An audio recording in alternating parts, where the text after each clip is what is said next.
seorang pemain daripada Belanda akan menyarung jersey skuad Harimau Malaya. Terbaru, revolusi skuad Harimau Malaya. Sebelum ni, FAM buat pertama kali update tentang pemain warisan. Sekurang-kurangnya ada 8 orang pemain warisan, geng.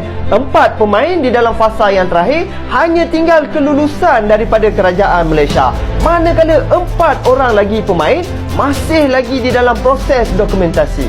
Terbaru, update daripada Rock Friends, seorang pemain daripada Belanda di dalam fasa yang terakhir. 3 pemain lagi masih di dalam proses. Kesemua identiti pemain warisan kita masih belum kita tahu lagi. Korang rasa siapa? Mesti korang dah tak sabar dah kan?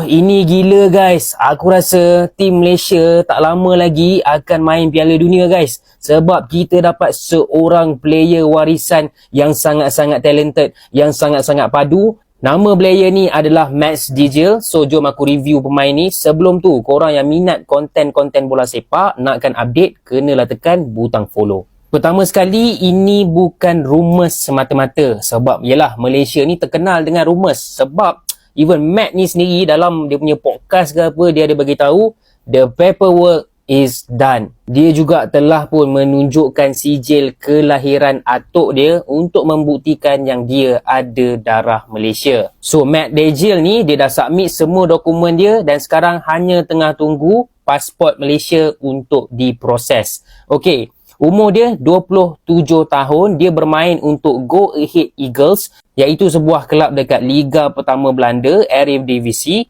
dan dia punya nilai mencecah 1.2 juta euro. Okay, memang agak valuable player ni. Matt Digil ni dia bermain dekat posisi right back dengan ketinggian 1.78 meter. Kalau tanya aku, memang bagus sebab sekarang kita punya right back adalah Matthew Davis. Matthew Davis 2 tahun lepas mungkin seorang player yang power, tapi aku dah nampak Matthew Davis ni dia punya performance semakin merudum. Lagi-lagi dekat Piala Asia hari tu, naik pandai, turun tak pandai.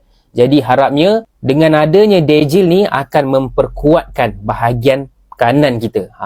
Inilah yang akan bantu Arif Aiman nanti. Malaysia kembali berburu pemain naturalisasi yang berada di Eropah demi bisa lolos ke Piala Asia 2027 mendatang. Secara mengejutkan, Malaysia sedang memantau pemain keturunan yang berasal dari Belanda. Kabarnya sampai saat ini ada 8 pemain yang sedang dalam pantauan, tapi satu pun belum ada diperkenalkan secara resmi. Ini berita padu guys, 8 pemain warisan akan masuk Harimau Malaya. Apa benda ni weh? Tak kisahlah kalau kita kena pakai baju Shaolin Soccer dengan daun pisang pun. Apa yang penting sebenarnya ialah kualiti permainan bola sepak di atas padang. Dan nampaknya jurulatih baru Malaysia Peter Klemovski ada senjata baru. Menurut FAM, proses mendapatkan kerakyatan Malaysia bagi 4 pemain warisan baru dalam fasa terakhir hanya tunggu kelulusan daripada kerajaan Malaysia. Tak ada masalah kot dengan pengumuman Perdana Menteri Malaysia yang menyokong VCTMJ dan juga peruntukan wang sebanyak 30 juta untuk Harimau Malaya. Confirm jalan bro. Untuk baki 4 pemain yang lain, FAM dalam proses melengkapkan dokumentasi mereka. Ada lagi berita yang abang nak kongsi. Bagi kawan-kawan yang masih lagi stres dengan jersey kebangsaan, relax. Baju template ni sementara saja pasal FAM baru saja sign MOU dengan Puma beberapa hari yang lepas. Jersey design yang betul-betul custom Harimau Malaya akan keluar di bulan 7. Masa tu bukan saja jiran serumpun, Ronaldo pun akan dengki dengan jersey Harimau Malaya. Paling cepat 1 bulan diperlukan untuk Kementerian Dalam Negeri memproses permohonan 4 pemain warisan baru untuk mewakili Harimau Malaya. Menteri Dalam Negeri Datuk Seri Saifuddin Nasution Ismail berkata pihaknya perlu melakukan semakan dulu terhadap jenis permohonan yang dibuat. Beliau berkata, kalau pemohon tu ada salah silah, ada kaitan dengan rakyat Malaysia, permohonan adalah dalam kategori perkara 15 Perlembagaan Persekutuan. Manakala bagi pemohon yang tiada pertalian adalah dalam perkara 19 Perlembagaan Persekutuan. Kedua-dua jalur ini akan membolehkan mereka mewakili Malaysia jika dipilih oleh jurulatih nanti. Saifuddin berkata, tempoh paling awal adalah 1 bulan untuk dapat kerakyatan dan paling lambat adalah 12 bulan.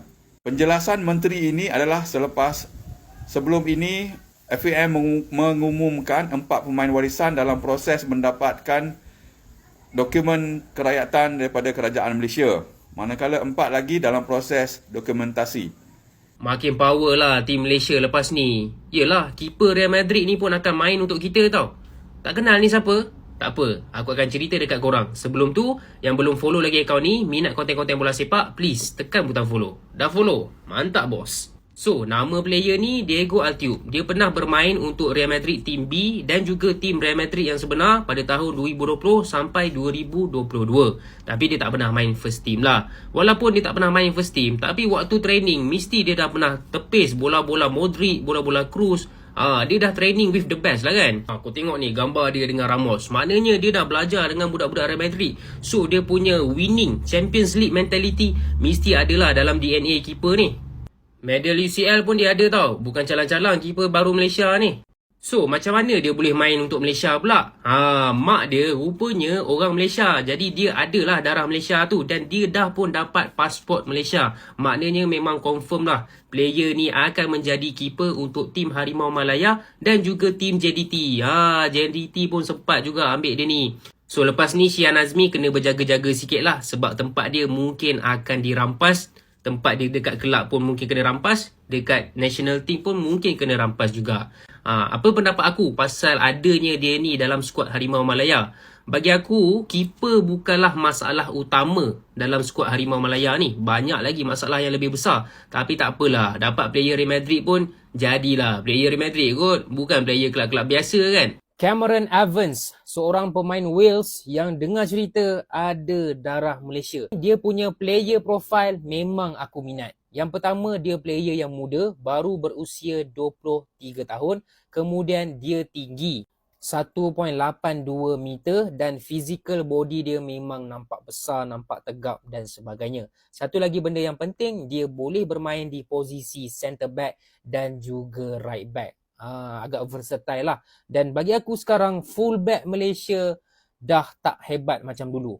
Corbin Ong dan juga Matt Davis, I'm sorry to say, they are no longer good as they used to be. Mungkin beberapa tahun dulu diorang ni power lah, tapi sekarang kita nampak performance diorang makin drop. Pada pendapat aku, bagilah peluang kepada yang muda untuk menggalas tanggungjawab ni. Sebab fullback penat bro. Dan Cameron Evans ni muda, boleh main fullback dan juga centre back. Tapi betul ke ni dia ada darah Malaysia? Takut kena scam lagi. Make sure yang bukan moyang dia yang ada darah Malaysia.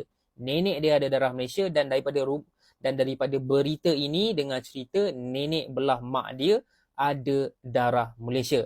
Jadi korang rasa adakah player ini akan bersetuju untuk join Harimau Malaya? Komen pendapat korang dekat bawah. Seorang pemain daripada Belanda akan menyarung jersey skuad Harimau Malaya. Terbaru, revolusi skuad Harimau Malaya. Sebelum ni, FAM buat pertama kali update tentang pemain warisan. Sekurang-kurangnya ada 8 orang pemain warisan geng. 4 pemain di dalam fasa yang terakhir hanya tinggal kelulusan daripada kerajaan Malaysia.